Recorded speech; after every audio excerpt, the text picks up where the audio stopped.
समान अध्ययन प्रारंभिक परीक्षा जीके जीएस महारिवीजन के अंतर्गत आप सभी मेरे साथ 6 सब्जेक्ट का महारिवीजन करेंगे। और ये 6 सब्जेक्ट में जो टॉपिक मैं आपके लिए लूंगा, मतलब अपने आप में देखिए बहुत ही एक ऐसी क्लास है जिस क्लास में आप 6 सब्जेक्ट पढ़ते हैं। एक बहुत ही निर्णायक क्लास, बहुत ही स्ट्रेटजिक क्लास और आपके सिलेक्शन वाली क्लास, जिससे आपका सिलेक्शन निकलेगा। ये रिवीजन की क्लास भी है और रिवीजन की क्लास के साथ साथ आपको बहुत कुछ सिखाने वाली क्लास भी है। मैं उम्मीद करता हूं कि जो कुछ भी मैं पढ़ा रहा हूं, हो सकता है आप में से बहुत सारे लोग वो टॉपिक पढ़ चुके हों, कुछ नए वाले भी होंगे। नए जो स्टूडेंट हैं वो फाउंडेशन बैच से जरूर जुड़े। नए बच्चे जितने भी हैं, यदि आप पहली बार केवल महा रिवीजन बैच में आ गए हो तो नहीं, आप साथ में फाउंडेशन बैच में भी जुड़िए। फाउंडेशन बैच में आपको डिटेल में पढ़ाया जाएगा, यहाँ पे मैं केवल रिवीजन कराता हूँ, ठीक है। तो भारतीय अर्थव्यवस्था, फिर पर्यावरण की विषय वस्तु लेंगे, फिर इसके बाद राज्य व्यवस्था हो गया, भारत का इतिहास हो गया, भारत का भूगोल हो गया और सामान्य विज्ञान। ऐसे 6 सब्जेक्ट हम लोग यहाँ पे पढ़ने वाले हैं, ठीक है। अब देखिए, भारतीय अर्थव्यवस्था में एक बहुत महत्वपूर्ण टॉपिक आता है औद्योगिक उत्पादन सूचकांक। ये जारी किया जाता है औद्योगिक उत्पादन सूचकांक आपका। ये आपका जो है एक निश्चित अवधि के दौरान जो औद्योगिक उत्पाद हैं, है ना। अभी मैं बताऊंगा, कोर सेक्टर के बारे में डिस्कस करूंगा। एक्चुअल में आप देखिए, हमारी जो अर्थव्यवस्था है ना, अर्थव्यवस्था में 8 कोर सेक्टर है। हमारी इकोनॉमी में 8 कोर सेक्टर हैं, जिनके कारण ही देश की अर्थव्यवस्था चलती है। तो औद्योगिक उत्पादन सूचकांक एक जारी किया जाता है। क्या जारी किया जाता है? औद्योगिक उत्पादन सूचकांक, जो ये बताने का प्रयास करता है कि जितने भी उद्योग हैं उनकी विकास दर क्या है, क्या विकास दर चल रही है। और उससे इंपॉर्टेंस क्या होता है, उससे हमें नीति निर्माण का कार्य जो करते हैं, है ना, जो वित्त मंत्रालय है उसके द्वारा नीति निर्माण बनाया जाता है।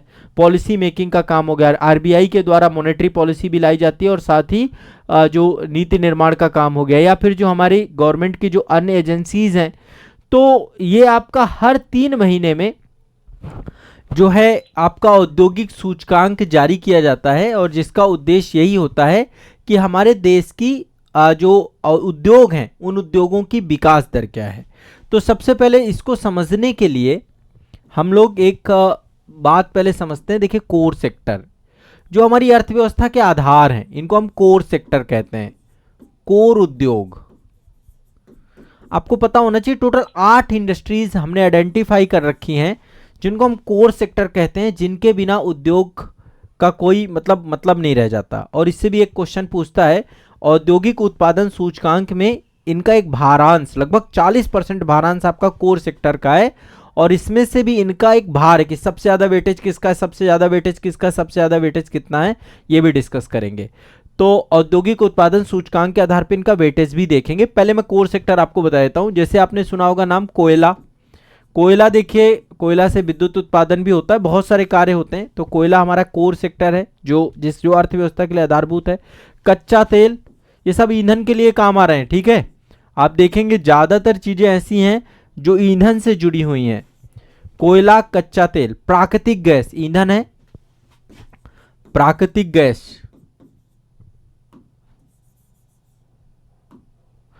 देखिए, एक चीज ध्यान रखिएगा, जो बड़े बड़े इंडस्ट्रीज हैं या गवर्नमेंट के भी पब्लिक सेक्टर अंडरटेकिंग है, इन कोर सेक्टर्स में जुड़े हुए हैं। प्राकृतिक गैस, प्राकृतिक गैस हो गया। एक और है रिफाइनरी उत्पाद, रिफाइनरी उत्पाद। चौथा आपका है रिफाइनरी उत्पाद, रिफाइनरी उत्पाद, ठीक है। पांचवा है उर्वरक, उर्वरक। ये सारे आप रट लेना, कई बार एग्जाम में भी आपको ध्यान में रखना है। 3 और हैं आपके, एक तो लोहा है, इस्पात, एक है आपका सीमेंट, और एक है आपका बिजली, बिजली विद्युत। ये टोटल 8 कोर सेक्टर कहे जाते हैं।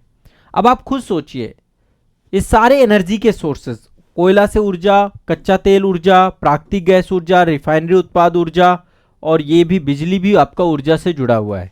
सीमेंट, इस्पात और उर्वरक 3 चीजों को छोड़ दे तो बाकी चीजें जो है आपकी एनर्जी से जुड़ी हुई हैं। तो जो हमारा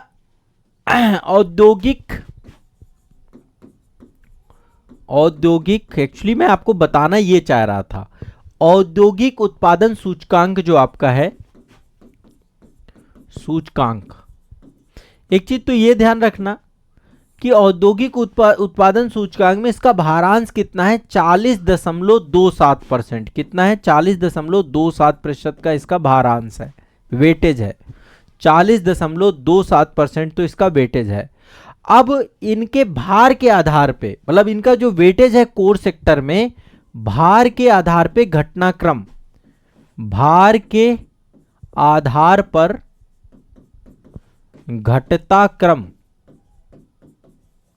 भार के आधार पर घटता क्रम, भार के आधार पर घटता क्रम क्या क्या है, ये क्रम आपको एक एक करके मैं यहां पे बताता जाऊंगा, आप लिखते जाना। सबसे ज्यादा वेटेज है रिफाइनरी उत्पाद का, सबसे ज्यादा वेटेज है, सबसे ज्यादा है रिफाइनरी उत्पाद का, और ये बदलता भी रहता है। अभी जो लेटेस्ट मैं आपको बता रहा हूं, भार वेटेज के आधार पे इसमें औद्योगिक उत्पादन सूचकांक में सबसे ज्यादा वेटेज है आपका रिफाइनरी उत्पाद का, फिर पड़ता है बिजली का, फिर पड़ता है इस्पात का, बिजली,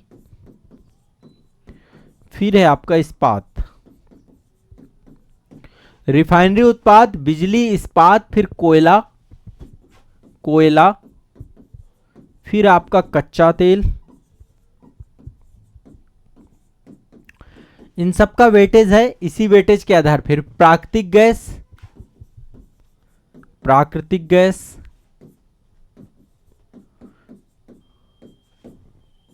सीमेंट, उर्वरक। देखिए उर्वरक क्यों है, क्योंकि देश हमारा एग्रीकल्चर से जुड़ा हुआ है, अर्थव्यवस्था हमारी कृषि प्रधान है, तो उर्वरक का बहुत बड़ा योगदान है। उर्वरक सबसे लास्ट में आता है वेटेज में, ठीक है। सीमेंट कंस्ट्रक्शन करना है, सीमेंट इंडस्ट्री कोर इंडस्ट्री है ना, कोई निर्माण कार्य ही नहीं होगा। प्राकृतिक गैस एनर्जी है, कच्चा तेल, कोयला, इस्पात, बिजली, रिफाइनरी उत्पाद, ये एक वेटेज है। ये आपका घटते क्रम में है, कैसे है, घटते क्रम में, ध्यान रखिएगा, सबसे ज्यादा इसका घटते क्रम में, घटता क्रम है इसका, सबसे ज्यादा रिफाइनरी उत्पाद, फिर बिजली, फिर इस्पात, फिर कोयला, कच्चा तेल, प्राकृतिक गैस, सीमेंट, उर्वरक, ये सब आपका आएगा, ठीक है।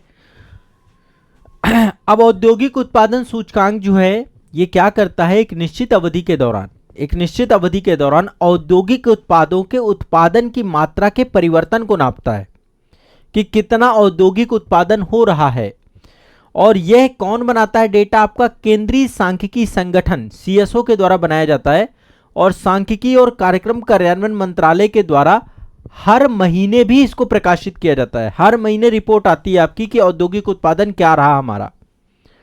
तो यह संकेतक करता क्या है, उद्योगों के समूहों की विकास दर को नापता है कि क्या स्थिति है उद्योगों की, है ना, कौन कौन सी चीजें ज्यादा उत्पादित हो रही, कौन कौन सी चीजें कम उत्पादित हो रही। तो इससे उद्देश्य क्या सिद्ध होता है, इससे हमें पॉलिसी मेकिंग में मदद मिलती है, नीति निर्माण करने में मदद मिलती है, चाहे वो वित्त मंत्रालय को, चाहे आरबीआई को, चाहे गवर्नमेंट की कोई भी एजेंसी हो, ठीक है। और साथ ही जो है जो आईआईपी है, इससे हमारे जीडीपी की ग्रोथ रेट के बारे में भी पता चलता है। औद्योगिक उत्पादन सूचकांक से हमारी जीडीपी की ग्रोथ रेट क्या चल रही है उसके बारे में भी पता चलता है, ये बहुत प्रासंगिक है। तो बीच बीच में आपको न्यूज़पेपर में औद्योगिक उत्पादन सूचकांक के बारे में जानकारी मिलेगी, तो वो मैं आपको रफली यहाँ पे डिस्कस कर दिया। दो चीजें हमने यहाँ पे पढ़ ली, औद्योगिक उत्पादन सूचकांक और कोर सेक्टर, ठीक है, ये ध्यान रखिएगा। कई बार आप लोग न्यूज़पेपर में ऐसा पढ़ेंगे कि अभी जो कोर इंडस्ट्रीज हैं, कोर इंडस्ट्रीज की गति बहुत धीमी चल रही है, 3.1% की गति से चल रही हैं। तो जैसे ही कोर इंडस्ट्री आता है अपने दिमाग में कोर इंडस्ट्री रख लेना है कि अच्छा ये कोयला, कच्चा तेल, प्राकृतिक गैस, रिफाइनरी उत्पाद, उर्वरक, इस्पात, सीमेंट, बिजली कोर इंडस्ट्री है, यानी इसकी ग्रोथ रेट कम चल रही है। ठीक है, हाँ समझ रहे हो आप बात को। अब आगे चलते हैं, ये तो इन्वायरमेंट के बारे में एक टॉपिक हो गया, कोर इंडस्ट्रीज के बारे में डिस्कशन हो गया। अब अगला चलते हैं, अगला है पर्यावरण। अगले सब्जेक्ट पे चलते हैं, अगला सब्जेक्ट है पर्यावरण। देखिए पर्यावरण में मैंने आपको पर्यावरण के दिवस के बारे में बात की थी लास्ट टाइम पे। मैंने बोला था कि पर्यावरण के दिवस याद कर लेना। देखो कुछ दिवस ये हैं जो आप लोगों ने लास्ट सेशन में पढ़े भी थे। मैंने कुछ दिवस आपको यहाँ पे बताए थे, फिर से एक बार रिवाइज करा देता हूँ। कुछ नए दिवस भी देख लेते हैं। विश्व आर्द्र भूमि दिवस, ठीक है, 2 फरवरी को मनाया जाता है। दिवस से क्वेश्चन आता है, हर बार क्वेश्चन आता है, आप देख लेना। विश्व ओजोन दिवस 16 सितंबर को मनाया जाता है। विश्व पर्यावरण दिवस 5 जून को मनाया जाता है। पृथ्वी दिवस 22 अप्रैल को मनाया जाता है। क्या? 22 अप्रैल को, ठीक है। अब कुछ नए, केवल मैं पर्यावरण के दिवस को ज्यादा हाईलाइट करूंगा, कुछ साइंस टेक के भी हो सकते हैं, बाकी पर्यावरण पे। विश्व वन्य जीव दिवस 3 मार्च को। विश्व वानिकी दिवस 21 मार्च को। विश्व जल दिवस या जल संरक्षण दिवस 22 मार्च को। विश्व पृथ्वी दिवस 22 अप्रैल को। अंतर्राष्ट्रीय जैव विविधता दिवस 22 मई को। विश्व पर्यावरण दिवस 5 जून को। विश्व जनसंख्या दिवस 11 जुलाई को।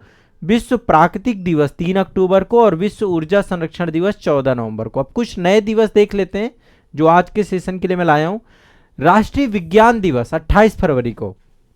राष्ट्रीय विज्ञान दिवस 28 फरवरी को। एक और अभी जोड़ दिया गया, राष्ट्रीय अंतरिक्ष दिवस 23 अगस्त को। यहां पे लिख देता हूं मैं, एक नया दिवस अभी जोड़ा गया है। चंद्रयान पहुंचा था आपका, राष्ट्रीय अंतरिक्ष दिवस पहली बार मनाया गया। इससे क्वेश्चन पूछ सकता है, आ सकता है। ये 23 अगस्त को मनाया गया आपका ये, क्योंकि इसी दिन चंद्रयान 3 जो है चंद्रमा की धरती पर सफलतापूर्वक लैंड हुआ था। तो राष्ट्रीय अंतरिक्ष दिवस 23 अगस्त को। राष्ट्रीय विज्ञान दिवस 28 फरवरी को। विश्व मौसम विज्ञान दिवस 23 मार्च को। विश्व मौसम विज्ञान दिवस 23 मार्च को। विश्व स्वास्थ्य दिवस 7 अप्रैल को। जल संसाधन दिवस 10 अप्रैल को। विश्व बाघ दिवस 29 जुलाई को। विश्व जैव ईंधन दिवस 10 अगस्त को। विश्व हाथी दिवस 12 अगस्त को। राष्ट्रीय ऊर्जा संरक्षण दिवस 14 दिसंबर को। राष्ट्रीय ऊर्जा संरक्षण दिवस 14 दिसंबर को। मानवाधिकार दिवस 10 दिसंबर को। विश्व मृदा दिवस 5 दिसंबर को। विश्व मृदा दिवस 5 दिसंबर को। फिर से एक बार ये सारे के सारे पॉइंट आप लोग आइडेंटिफाई कर लीजिए। राष्ट्रीय अंतरिक्ष दिवस 23 अगस्त को हर साल अब मनाया जाएगा, ठीक है। 2024 में पहली बार मनाया गया आपका। राष्ट्रीय विज्ञान दिवस 28 फरवरी। विश्व मौसम दिवस 23 मार्च। विश्व स्वास्थ्य दिवस 7 अप्रैल। विश्व जल संसाधन दिवस 10 अप्रैल। बाघ दिवस 29 जुलाई। 10 अगस्त को जैव ईंधन दिवस। 12 अगस्त को विश्व हाथी दिवस। राष्ट्रीय ऊर्जा संरक्षण दिवस 14 दिसंबर को। मानवाधिकार दिवस 10 दिसंबर को। और विश्व मृदा दिवस 5 दिसंबर को। विश्व मृदा दिवस 5 दिसंबर को। ये कुछ पर्यावरण के दिवस हैं जो इंपॉर्टेंट है। बाकी अभी कुछ मैं दिवस और आपको बताने वाला हूं। मैं दिवस काफी सारे करवाऊंगा, इसलिए ध्यान रखना आप। दिवस हम कर लेंगे। आगे चलते हैं, पॉलिटी में आ जाते हैं। पॉलिटी में हम संविधान के स्रोत पढ़ रहे थे। संविधान के स्रोत में मैंने आपको ब्रिटेन से संविधान के स्रोत पढ़ा दिए थे और आयरलैंड से पढ़ लिया था हमने लास्ट उसमें, ठीक है। ब्रिटेन और आयरलैंड दोनों आपका हो गया था। हाँ, ब्रिटेन और आयरलैंड दोनों हो गया था। आज आगे चलते हैं, कुछ अन्य से देखते हैं। जैसे एक है जर्मनी। जर्मनी के संविधान से हमने क्या लिया? संविधान के स्रोत की बात कर रहे हैं हमने जर्मनी के संविधान से। जर्मनी का संविधान 1933 में जर्मनी का संविधान लागू हुआ था, जिसको हम जर्मनी का बीमर गणराज्य का संविधान बोलते हैं। तो इससे हमने आपात उपबंध लिए थे। क्या लिए थे? आपात उपबंध। आपात उपबंध कहां पर हमारे संविधान में बात की गई है? भाग 18 में आपात उपबंध, आर्टिकल 352, आर्टिकल 356 और आर्टिकल 360। ये जो हमने लिए हैं कहां से लिए? जर्मनी से, जर्मनी के बीमर गौर संविधान से, यहां से भी हमने उठाए हैं। अब इसके बाद देखिए, एक है आपका सोवियत संघ की। सोवियत संघ जब संविधान बन रहा था तब सोवियत संघ था, रूस नहीं था। वर्तमान में रूस है। सोवियत संघ 15 देशों का महासंघ था सोवियत संघ। आज आपस में ही लड़े भिड़े पड़े हैं। रूस और यूक्रेन आपस में जुद्ध मचाए पड़े हैं। हमारे गांव में एक भाषा जुद्ध, जुद्ध का मतलब होता है बिल्कुल मार काट पे उतारू हो जाए, लड़ाई करते रहे, दिन भर लड़ते रहे, वैसी हालत हो गई रूस और यूक्रेन की, मार काट कर रहे हैं इस समय। अब देखो ट्रंप आए हैं, ट्रंप ने कहा मैं एक दिन में, वादा करके आए कि एक दिन में ये, अब देखो जनवरी 2025 में शपथ ग्रहण ले लें। और यूक्रेन भी चाहता है, मैं जेलेंस्की का अभी कमेंट पढ़ रहा था, वो भी चाहते हैं कि अब युद्ध में कब तक पड़े रहेंगे। और सही बात है, रूस से जीत पाना बड़ा कठिन मामला है। अच्छा, रूस को जीत पाना भी कठिन है, रूस से जीत पाना भी कठिन है। रूस एक ऐसा देश है, तो अभी शायद देखो 2025 में जब हम प्रवेश करें तो शायद युद्धों से मुक्ति मिल जाए। बड़ा बुरा हाल कर दिया इन युद्धों ने। सोवियत संघ से हमने दो चीजें ली हैं, एक तो मूल कर्तव्य। मूल कर्तव्य कब जोड़े गए? मूल कर्तव्य जोड़े गए 42वां संविधान संशोधन से। कब जोड़े गए? 42वां संविधान संशोधन से। 42वां संविधान संशोधन से मूल कर्तव्य जोड़े गए, ठीक है। फंडामेंटल ड्यूटी, मौलिक कर्तव्य। दूसरा जो सोवियत संघ से लिया गया, प्रस्तावना में सामाजिक न्याय का जो कॉन्सेप्ट है, ध्यान रखिएगा, प्रस्तावना तो ली गई अमेरिका से, प्रस्तावना में न्यायिक आदर्श जो लिया गया है, सामाजिक न्याय की बात जो ली गई है, सामाजिक न्याय ये जो लिया गया है, ये आपका सोवियत संघ से लिया गया है। न्यायिक आदर्श की जो बात ली गई, सामाजिक, धार्मिक, सामाजिक, राजनीतिक और आर्थिक न्याय की बात की गई है प्रस्तावना में। इसके बाद अगला संविधान है फ्रांस का संविधान। बस फ्रांस भर का और देखेंगे, बाकी फिर कल देखेंगे। फ्रांस के संविधान से हमने क्या क्या लिया है? फ्रांस का संविधान कब बना था? 1946 में। फ्रांस में देखो कई सारे संविधान बने, समय के बाद अपडेट होते रहे, नए नए वर्जन। जो लेटेस्ट है 1946, जब हमारा संविधान बन रहा था, 1946 का फ्रांस गणराज्य का संविधान। तो यहां से ही हमने गणतंत्रात्मक शासन प्रणाली ली है। गणतंत्रात्मक शासन प्रणाली, इसका मतलब क्या है? राष्ट्र का जो मुखिया है वो चुना जाएगा, निश्चित अवधि के लिए चुना जाएगा। गणतंत्रात्मक शासन प्रणाली, गणतंत्र की स्थापना की हमने। कैसे की? फ्रांस से लिया, ठीक है। दूसरा, स्वतंत्रता, समानता, बंधुता, स्वतंत्रता, समानता, बंधुता का सिद्धांत हमने यहीं से लिया। का सिद्धांत, स्वतंत्रता, समानता, बंधुता का सिद्धांत हमने कहां से लिया? फ्रांस से लिया।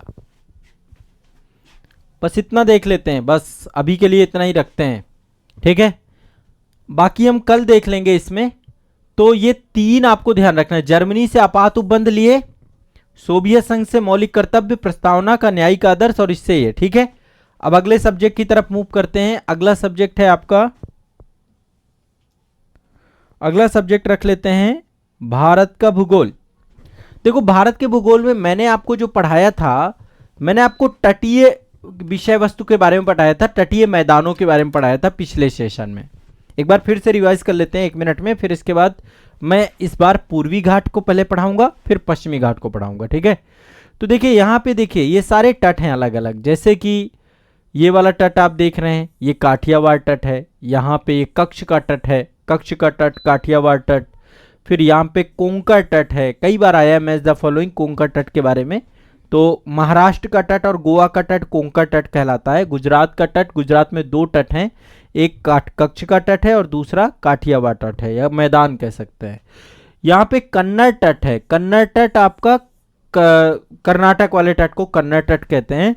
फिर केरल वाले तट को मालाबार तट कहते हैं। जो पूर्वी घाट पर है आपका, ये वाला पूर्वी घाट है, ये आपका पश्चिमी घाट है। तो जो पूर्वी घाट है यहाँ पे 3 तट हैं। एक तो उड़ीसा का तट है, उत्कल तट बोलते हैं। ये आंध्र प्रदेश वाले तट को काकीनाडा तट भी कहा जाता है, काकीनाडा या उत्तरी सरकार या काकीनाडा तट, ये कुछ नाम दिए जाते हैं।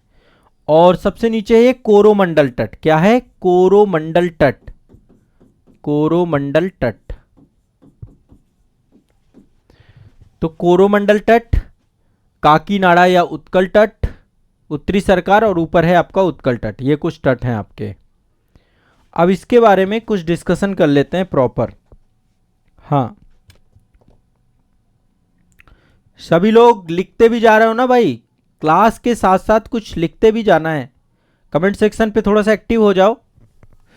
कमेंट सेक्शन पे जरूर एक्टिव होना है। कुछ लोग अभी आ रहे हैं क्या? ऐसा मत करो भाई, क्लास को क्लास की तरह रखें, क्लास के टाइम पे रहें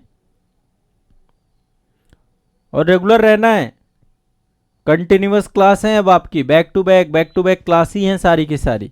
अब ये जो पूर्वी तटीय मैदान है, ये आपका पूर्वी घाट के पूरब में पड़ता है। बंगाल की खाड़ी के साथ जुड़ा हुआ है आपका ये बंगाल की खाड़ी। तो यहां पे देखिए, इधर आपका पूर्वी घाट है, इधर तो बंगाल की खाड़ी है, इधर आपका पूर्वी घाट है। तो पूर्वी घाट और बंगाल की खाड़ी के मध्य का जो क्षेत्र है, इसको हम पूर्वी तटीय मैदान कहते हैं। और इस तटीय मैदान पे 3 तट हैं आपका। कोरोमंडल तट, तमिलनाडु वाले तट को कोरोमंडल तट, काकीनाडा तट या उत्तरी सरकार तट आंध्र प्रदेश के तट को, और यहां पे उत्कल तट उड़ीसा के तट को कहते हैं। ठीक है?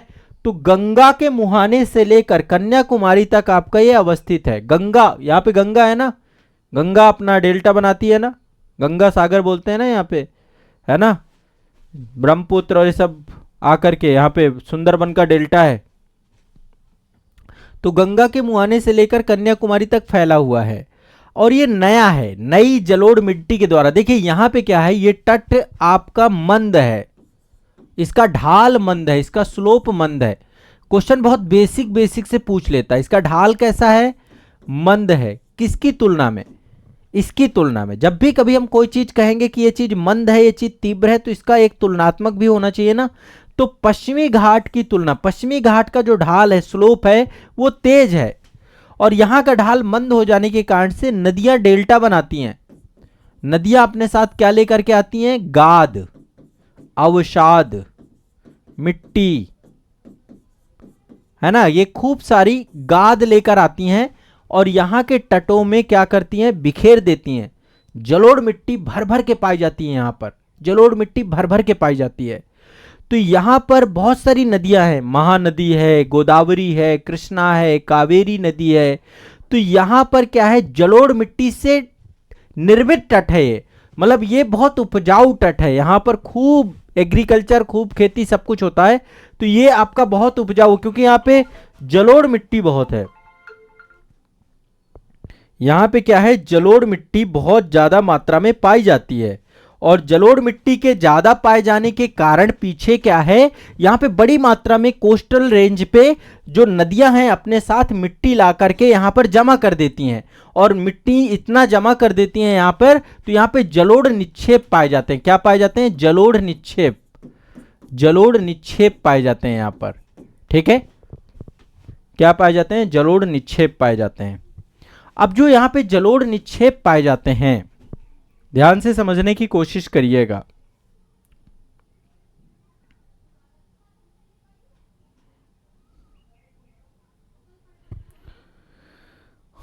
ध्यान से समझने की कोशिश करिएगा। जो चीजें ज्यादा पूछी जाती हैं उसी को लेकर मैं फोकस करूंगा। अब यहां पे एक एक तट को लूंगा। पहले उत्कल तट के बारे में बात करते हैं।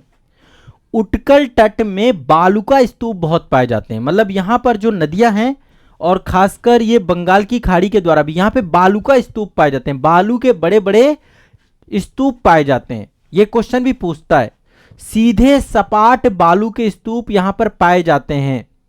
ठीक है? ये जो उत्कल तट है, ये 400 किलोमीटर की लंबाई में उड़ीसा तट के सहारे अवस्थित है। यहां पर बहुत सारे कछुए पाए जाते हैं, जिनको हम बोलते हैं टर्टल्स। ठीक है?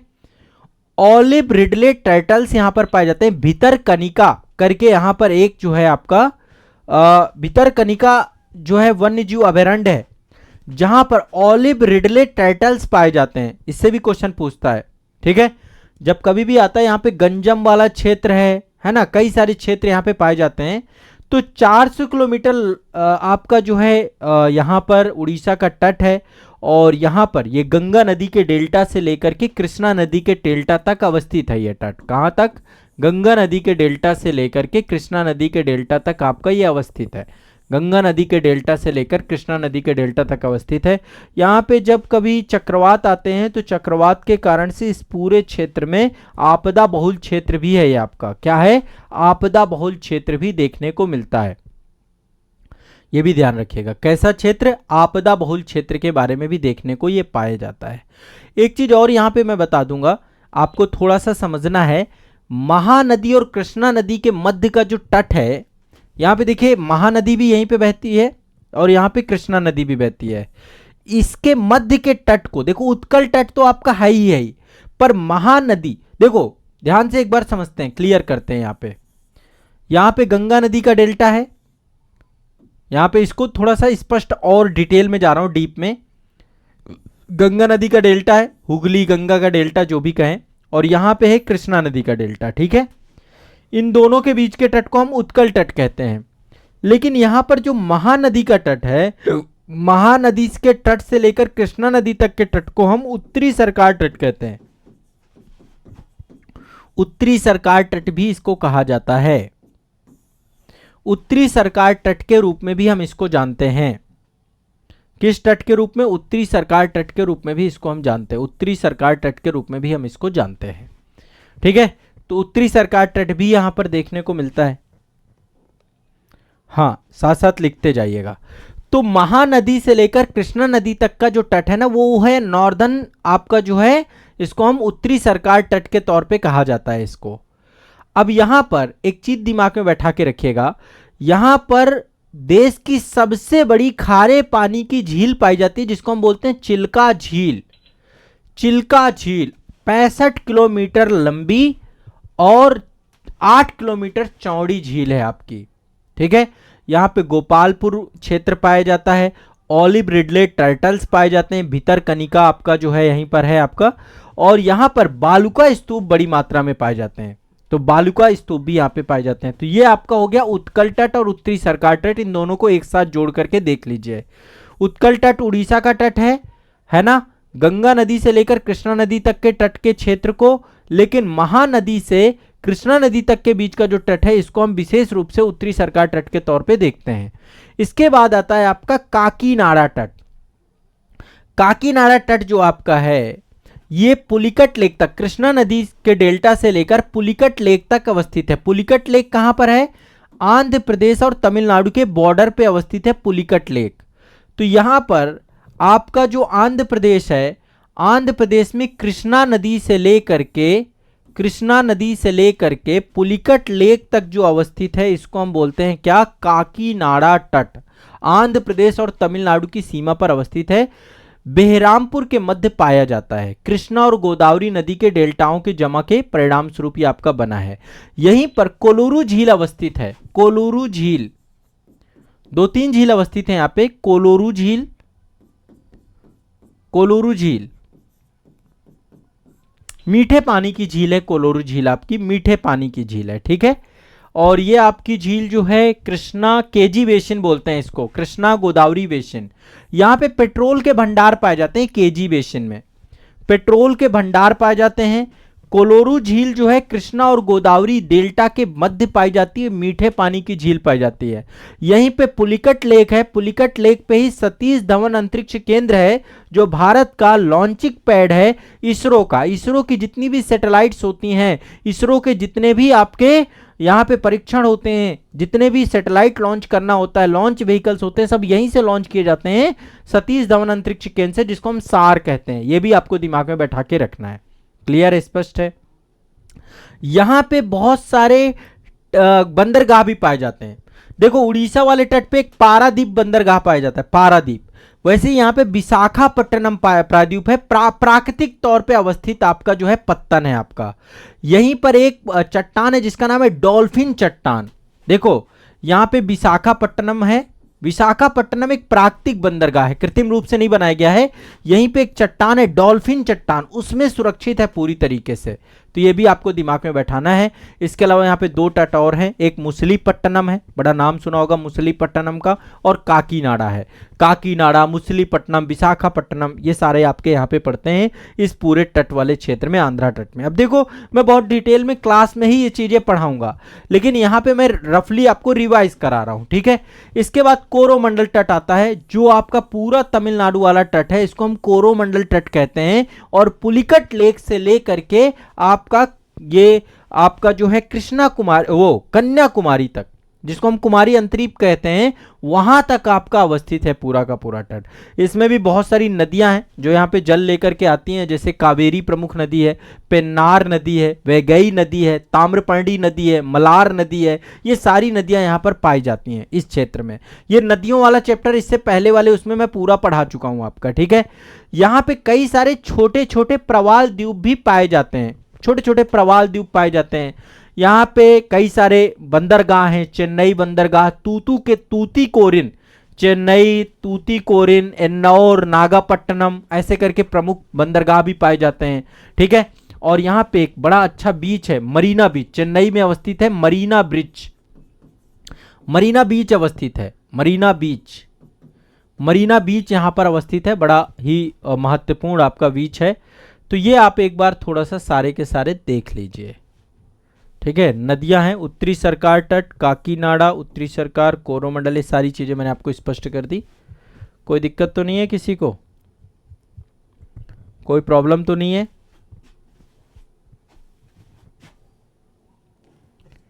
हाँ, लिखते रहना है, सभी को लिखना जरूरी है। क्लियर है, स्पष्ट है, ठीक है।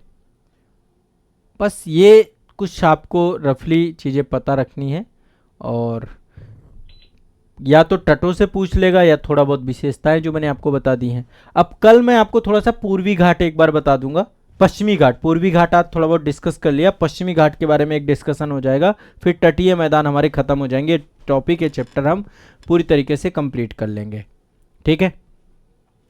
अब चलिए आगे चलते हैं, अगला थोड़ा सा साइंस वाले टॉपिक पे चले जाते हैं, फिर हिस्ट्री वाले टॉपिक पे जाएंगे। साइंस में देखो, मैंने पिछले सेशन में आपको पोषक तत्वों के बारे में चर्चा की थी। मैंने आपको बताया था कि हमारी बॉडी में बहुत सारे खनिज तत्व पाए जाते हैं, और इन खनिज तत्वों से सीधा क्वेश्चन पूछ लेता है, तो क्यों ना खनिज तत्वों के बारे में हम समझ लें, जान लें, ठीक है। मैंने आपको कुछ 2 प्रकार से हमने इनको बांटा था खनिज तत्वों को, एक जिनकी मात्रा ज़्यादा होती है हमारी बॉडी में, और दूसरी वो जिनकी मात्रा कम मात्रा में होती है।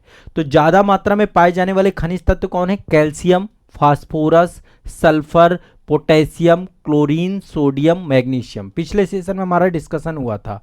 आज हम डिस्कस करने वाले हैं जो सूक्ष्म मात्रा में पाए जाने वाले बहुत सारे खनिज तत्व हमारी बॉडी में पाए जाते हैं। जैसे कि एक आपको पता होगा, हमारी बॉडी में कोबाल्ट पाया जाता है। अब देखो, मैच द फॉलोइंग क्वेश्चन पूछते हैं। कोबाल्ट, हम जो भी भोजन लेते हैं, कोबाल्ट की हमारी बॉडी में आवश्यकता होती है। कोबाल्ट का योगदान क्या होता है? कोबाल्ट का योगदान होता है, जो हमारी बॉडी है, हमारी बॉडी में यदि कोबाल्ट की कमी हो जाए तो ब्लड की भी कमी हो जाएगी। ये आपका विटामिन B12 में पाया जाता है। विटामिन B12 का महत्वपूर्ण घटक के तौर पे है, विटामिन B12 में पाया जाता है, और इसकी कमी से रक्ताल्पता हो जाती है, रक्त कम हो जाता है। इसकी कमी हो जाने से क्या हो जाता है? रक्ताल्पता हो जाती है कोबाल्ट की कमी से। कोबाल्ट की कमी से क्या होता है? और कोबाल्ट हमें मिलता कहां कहां पे? दूध हो गया, पनीर हो गया, मांस हो गया, इन सब पे कोबाल्ट की पर्याप्त मात्रा पाई जाती है। तो कभी भी क्वेश्चन आएगा तो कोबाल्ट का संबंध किससे है? रक्त क्षीणता से या रक्त कमी से, ठीक है। इसके बाद अगला है आयोडीन। आप लोग नमक वगैरह खाते हैं, आयोडीन की कमी हो जाए तो क्या हो जाता है? घेंघा रोग हो जाता है, घेंघा रोग। आयोडीन की यदि कमी हो जाए ना, यहां पे गले में घेंघा रोग हो जाता है, ठीक है। और साथ ही घेंघा रोग के साथ साथ जो हमारा थायरॉक्सिन हार्मोन्स होता है, उसमें आयोडीन की सबसे ज्यादा जरूरत होती है। थायराइड जो होता है ना, डिस्टर्ब हो जाता है ना कई बार। तो जो समुद्री भोजन है, सी फूड है, दूध है, पनीर है, आयोडीन युक्त नमक है, जो भी नमक लेते हैं, कई बार नमक में क्या होता है? आयोडीन की मात्रा यदि नहीं हुई तो भी दिक्कत हो जाती है। तो आयोडीन की कमी से घेंगा रोग हो जाता है। हमारी बॉडी में आयोडीन की भी हमें पर्याप्त मात्रा चाहिए होती है। इसके बाद हमारी बॉडी को चाहिए लोहा। लोहा, आयरन की गोलियां डॉक्टर खिलाता है ना, आयरन की गोलियां लेने पड़ती हैं। और आयरन हमारी बॉडी में जो हीमोग्लोबिन पाया जाता है और साइटोक्रोम्स पाया जाता है, वहां पर आयरन पर्याप्त मात्रा में पाया जाता है। यदि आयरन की कमी हो गई तो हमारा शरीर का जो 2-3 प्रॉब्लम्स होती है, हमारे शरीर का जो एक तरीके से सुरक्षा तंत्र है, या हम कह सकते हैं हमारा जो इम्यून सिस्टम है, वो सीधे सीधे डिफेक्ट हो जाता है। हमारी बॉडी में ब्लड की कमी होने लग जाती है और शरीर दुर्बल होने लग जाता है। शरीर में जो है सुरक्षा तंत्र कमजोर हो जाता है हमारे शरीर का। तो एक तो इससे क्या होता है, एक तो रक्त की कमी होती है। रक्त की कमी, हमारा इम्यून पावर, बीमारियां बढ़ जाएंगी, हमारा सुरक्षा तंत्र प्रभावित होता है बॉडी का। देखिए हमारी बॉडी में जो इम्यून पावर है ना, WBC बोलते हैं हम उनको। क्या बोलते हैं? WBC, जो हमारे बॉडी की इम्यूनिटी होती है, ठीक है। और शरीर दुर्बल होने लग जाएगा, शरीर कमजोर होने लग जाएगा। लोहा इसलिए हमारी तो डॉक्टर क्या करता है, आपको आयरन की गोलियां देता है। आयरन की गोलियां नहीं लेनी है तो आपको क्या करना है, अनाज लेना है। मांस, अंडा, फलियां, हरी सब्जियां, ये सब खाएंगे तो आपको आयरन पर्याप्त मात्रा में मिलेगा। पालक में बहुत आयरन होता है, ठीक है, पालक खाइए, है ना। गर्भवती महिलाएं जो होती हैं, डॉक्टर उनको जो है आयरन की गोलियां देते हैं, क्योंकि अब शरीर में जब बच्चा बनता है तो बॉडी में आयरन की पर्याप्त मात्रा होनी चाहिए। तो इसलिए हमें ये बहुत जरूरी होता है, आयरन हमारी बॉडी के लिए बहुत जरूरी है, ठीक है। इसके बाद हमारी बॉडी में जिंक भी पाया जाता है, जिंक की भी पर्याप्त मात्रा पाई जाती है। ये देखो ये बहुत अल्प मात्रा में, सूक्ष्म मात्रा में पाए जाते हैं, लेकिन इनकी कमी हो जाने से हमारी बॉडी को बहुत नुकसान मिल जाता है, ठीक है, ध्यान रखिएगा। तो जो हमारे पाचक एंजाइम्स हैं, ठीक है, पाचक एंजाइम्स है और बहुत सारे बॉडी में जो एंजाइम्स पाए जाते हैं, उन सभी एंजाइम्स में जिंक पर्याप्त मात्रा में पाया जाता है। एंजाइम्स जो हमारी बॉडी में हैं, वहां पर आपका क्या पाया जाता है, जिंक पर्याप्त मात्रा में पाया जाता है। और यदि जिंक की कमी हो गई तो हमारी बॉडी की जो त्वचा है, ये खुरदुरी हो जाती है। कई बार देखते हैं ना, बॉडी की त्वचा हमारी स्मूथ नहीं रहती, खुरदुरी हो जाती है, हमारी वृद्धि रुक जाती है, शरीर में दुर्बलता, कमजोरी महसूस हो जाती है। और यहां तक कि जो हमारे शरीर के अंदर की फर्टिलिटी होती है, जनन क्षमता होती है, वो भी कम होने लग जाती है। ब्लड की भी कमी जिंक की कमी से हो जाती है, ब्लड की भी रक्ताल्पता भी हो जाता है। तो जिंक भी बहुत महत्वपूर्ण है हमारी बॉडी के लिए। तो जिंक का इंपॉर्टेंस कई सारी चीजों में, पाचक एंजाइम्स में पाया जाता है, आपके कई सारे एंजाइम्स में पाया जाता है, इसकी जरूरत पड़ती है। इसकी कमी से वृद्धि रुक जाती है, वृद्धि कम हो जाती है, मतलब हमारी जो हाइट है वो कम हो जाती है, रक्ताल्पता हो जाती है, बॉडी की, शरीर की जो त्वचा है खुरदुरी हो जाती है, हमारा जो सुरक्षा तंत्र है, इम्यून सिस्टम कमजोर हो जाता है, हमारी जो फर्टिलिटी है, जनन क्षमता भी कम हो जाती है। ये सब चीजों के लिए बहुत जरूरी है, इसलिए इसका बहुत इंपॉर्टेंस है आपका, ठीक है। एक और चीज है जो हमारी बॉडी को चाहिए, वो है फ्लोरीन। फ्लोरीन भी हमारे भोजन में होता है। फ्लोरीन को हम F से दर्शाते हैं। अब फ्लोरीन यदि कम हो जाता है, कई बार आप देखते हैं किसी के दांत को आप देखेंगे तो दांतों में चितकबरापन होता है, कई जगह पे ज्यादा व्हाइट होगा, फिर कम व्हाइट होगा। अब एग्जैक्टली आपने देखा है कि नहीं देखा है, दांत चितकबरे हो जाते हैं। चितकबरा मतलब कलर कई जगह पे ज्यादा फेड हो गया, कई जगह पे बहुत व्हाइट हो गया। तो मतलब जो इसकी कमी जब होती है तो एक तो दांतों में दिक्कत आती है, दांतों की दुर्बलता होती है फ्लोरीन से। फ्लोरीन का संबंध है दांतों से। यदि फ्लोरीन की कमी होगी, हमारे दांत गड़बड़ होने लग जाएंगे, ठीक है। और फ्लोरीन हमारे हड्डियों और दांतों की सुरक्षा करता है। फ्लोरीन का संबंध हमारी हड्डी और दांतों की सुरक्षा से है, दांतों की सुरक्षा से है, ठीक है। फ्लोरीन का संबंध हमारी हड्डी और दांतों की सुरक्षा से है, ठीक है। तो जब पानी पीते हैं, पानी में फ्लोरीन की मात्रा पाई जाती है। चाय में भी फ्लोरीन होता है, ठीक है। और समुद्री भोजन, सी फूड जो आपका होता है, वहां पे भी फ्लोरीन पाया जाता है। तभी आप देखते हैं जो यूरोप वगैरह में लोग रहते हैं ना, यहाँ पे यूरोप में सी फूड वगैरह बहुत लेते हैं, है ना, पौष्टिक। लेकिन देखो सब कुछ आज के टाइम पे शाकाहार में उपस्थित है, शाकाहार में सब कुछ मिलता है, कोई बाहर से मांसाहार करने की जरूरत नहीं है। हमारे धर्म में, हिंदू धर्म में भी मांसाहार को वर्जित किया गया है। कोबाल्ट से रक्ताल्पता हो जाती है, आयोडीन से घेंघा रोग हो जाता है, ठीक है, घेंघा रोग गले में, और थायरॉक्सिन हार्मोन्स में पाया जाता है आपका ये, ठीक है। और लोहा से रक्त की कमी हो जाती है, इम्यून सिस्टम कमजोर हो जाता है। जिंक से हमारे एंजाइम्स में ये पाया जाता है, और जिंक की कमी से हमारी बॉडी की बहुत सारी प्रॉब्लम्स आ जाती है, कुंठित वृद्धि, त्वचा खुरदुरी हो जाती है, और फर्टिलिटी में प्रॉब्लम, दुर्बल सुरक्षा तंत्र, ये सारी चीज़ें बन जाती हैं। और फ्लोरीन से आपका दांतों की हड्डी और दांतों की सुरक्षा में इम्पैक्ट पड़ता है, ठीक है। तो ये आपको अभी मैं और कल और आपको नेक्स्ट सेशन में और डिस्कस करूँ, नेक्स्ट सेशन में लगभग कंप्लीट हो जाएगा। मुझे लगता है इसके पहले के सेशन में कैल्शियम, फास्फोरस, गंधक, पोटेशियम, क्लोरीन, सोडियम और मैग्नीशियम के बारे में चर्चा हो गई थी। किया था क्या मैंने?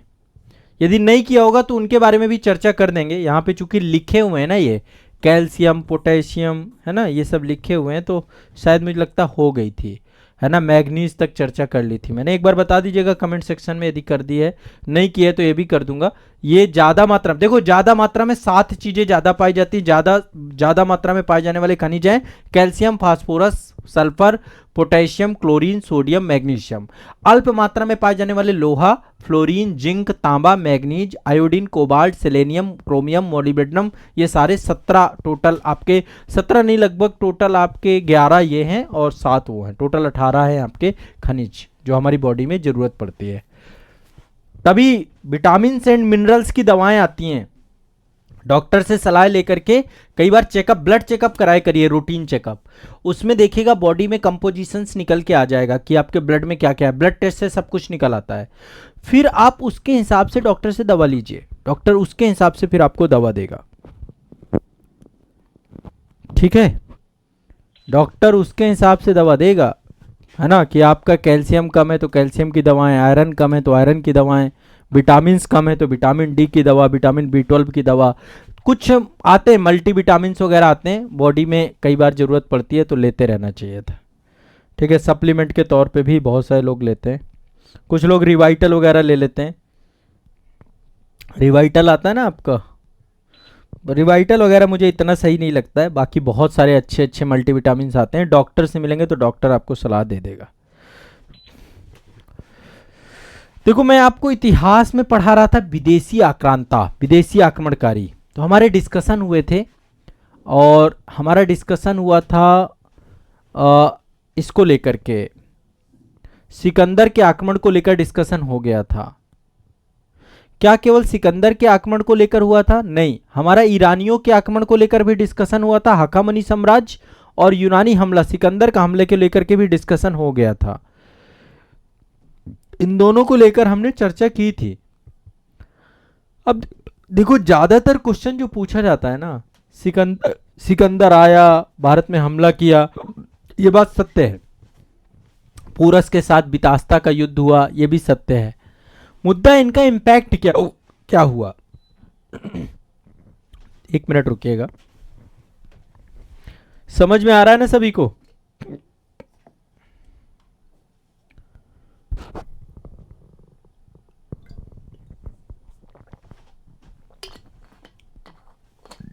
प्री और मेंस के लिए इंपॉर्टेंट ये है कि इसका इंपैक्ट क्या हुआ, इसका प्रभाव क्या पड़ा। आया तो सिकंदर, लेकिन आने के बाद उसने प्रभाव क्या डाला, उसके आक्रमण ने भारत को किस तरीके से प्रभावित किया, ये इंपॉर्टेंट है। और उससे पहले इंपॉर्टेंट है, पहले ईरानी आए थे। मैं यूनानियों के बारे में तो डिस्कस करूंगा ही, ईरानी आए थे, ठीक है। तो ईरानियों के आगमन से, ईरानी आगमन हुआ, इसका क्या प्रभाव पड़ा, क्या इंपैक्ट पड़ा। हिचकी आ रही मुझे लगातार, एक मिनट, अब ये बंद नहीं होगी, मैं अब क्लास कर ही लेता हूं। ईरानी प्रभाव क्या पड़ा, देखो ईरानी प्रभाव, सबसे पहली चीज प्रभाव क्या पड़ा, पीपल टू पीपल कांटेक्ट। कोई भी हमला, कोई भी आक्रमण होता है उसके निगेटिव इंपैक्ट तो पड़ते ही हैं, बहुत सारे पॉजिटिव इंपैक्ट भी पड़ते हैं। भारत और पश्चिम एशिया के बीच में सांस्कृतिक आदान प्रदान प्रारंभ हुआ। कल्चर, संस्कृति, सांस्कृतिक आदान प्रदान संभव ही नहीं है कि जब दो संस्कृतियां आपस में मिले और एक दूसरे से कुछ लेना, ठीक है। तो सांस्कृतिक आदान प्रदान, सबसे पहला जो चीज है वो ये है। अब यहां पर बहुत सारे विद्वान भारत आए और उन्होंने भारत के इतिहास के बारे में लेखन किया। तो इतिहास लेखन का काम, इतिहास लेखन के काम, जितने भी ईरानी हक्कामनी साम्राज्य के शासक है उनके साथ स्लाइलैक्स है ना, स्काइलैक्स, हेरोडोटस, टेसियस, ऐसे जैसे विद्वान थे, उन्होंने भारत पे आक्रमण के बारे में लिखा, यानी भारत के इतिहास का इतिहास लेखन किया इन्होंने। ठीक है, आपने अशोक के जितने भी स्तंभ देखे हैं, अशोक के स्तंभों में ऊपर जो है इस तरीके से घंटे के आकार की आकृति होती है। अशोक के स्तंभ में ऐसे घंटे के आकार की आकृति होती है। ये ईरान से ही आया। ईरान के जो वहां पे स्तंभ बनते थे उन स्तंभों पर आपका को जो है ये देखने को मिलता है। ठीक है, तो अशोक कालीन घंटाकार गुंबद जो मिलते हैं ईरानी प्रभाव के द्योतक हैं। घंटाकार गुंबद, गुंबद देखो अभी तो हिचकी बंद नहीं होगी, मैं क्लास लूंगा तभी फिर बंद होगी। घंटाकार कई बार बोलते बोलते हो जाता है। घंटाकार गुंबद ये जो अशोक के अभिलेखों में देखने को मिलता है, ईरानी प्रभाव। देखो यही आपसे पूछा जाएगा, यही ज्यादा इंपॉर्टेंट है। ठीक है, इसी से क्वेश्चन ज्यादा आएंगे आपके। तो घंटाकार गुंबद जो है ये ईरानी इंपैक्ट है, ईरानी इंपैक्ट के कारण ही आपका ये पड़ता है। ठीक है, दूसरा एक लिपि आई आपकी, अरामाइक लिपि से प्रभावित रही खरोष्टी लिपि का विकास जो हुआ। खरोष्टी लिपि,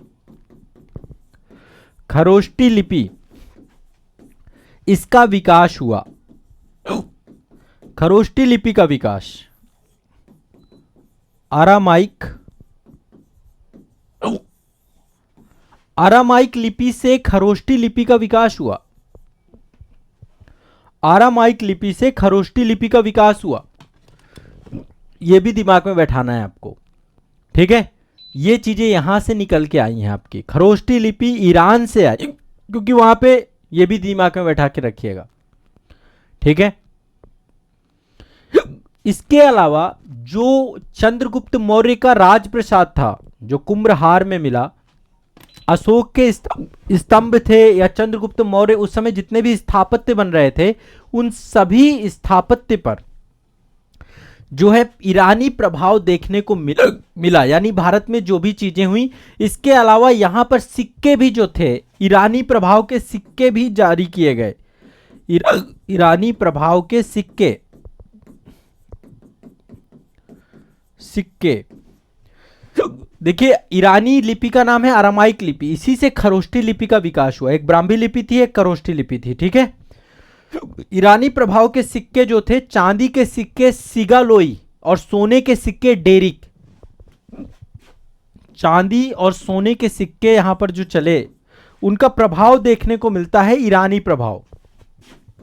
सिगलोई ये चांदी का सिक्का होता था और सोने का सिक्का होता था जिसका नाम था डोरिक। डोरिक नामक सिक्का, डेरिक या डोरिक, यह सिक्का आपका यहां पर देखने को मिलता है।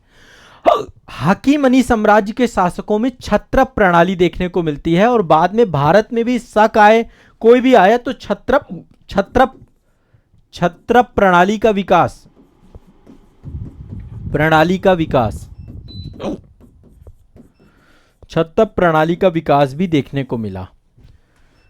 ये सारी चीजें हमें देखने को मिलती हैं कहां से? ईरानी प्रभाव से, ईरानी इंपैक्ट से। सांस्कृतिक आदान प्रदान, इतिहास लेखन की परंपरा, मतलब देख सकते हैं भारत का इतिहास लेखन किया गया। अशोक के और चंद्रगुप्त मौर्य के जो स्थापत्य हैं उसमें ईरानी प्रभाव, खरोष्टी लिपि का विकास, ईरानी प्रभाव के सिक्के, चांदी का सिक्का सिगलोई, सोने का सिक्का डेरिक, छत्रप प्रणाली का विकास, ये सब कुछ हमें पारसियन प्रभाव मिलता है, जिसको हम पारसिक प्रभाव, फारसी प्रभाव, ईरानी प्रभाव जो कह सकते हैं कहिए ऐसे। और एक चीज और बताऊं, चूंकि पहले कौन आया था? पहले आए थे ईरानी। तो जब ईरानी पहले आए तो यूनानियों को भी भारत के बारे में जानकारी ईरानियों से मिली। यूनानी पहुंचे, देखो भारत है ये, ठीक है। भारत में हमला किया ईरानियों ने, ईरान का हमला हुआ। यूनान वालों ने हमला किया पहले ईरान में, हाकामनी साम्राज्य के शासकों को सिकंदर ने हराया। तो जब यूनानी ईरान पहुंचे तो इनको भारत के बारे में जानकारी मिली यहां पे, तो भारतीय संस्कृति का प्रचार प्रसार हुआ। और फिर इसके बाद फिर यूनानी पहुंचते हैं भारत, ठीक है। तो इसके बारे में भी मैं डिस्कस करूंगा अगली क्लास में। अब तो मैं क्लास एंड कर रहा हूं यहां पे। मेरा विचार था कि मैं थोड़ा सा और पढ़ाता, पर कोई बात नहीं, अब कल करेंगे, अगली क्लास में करेंगे।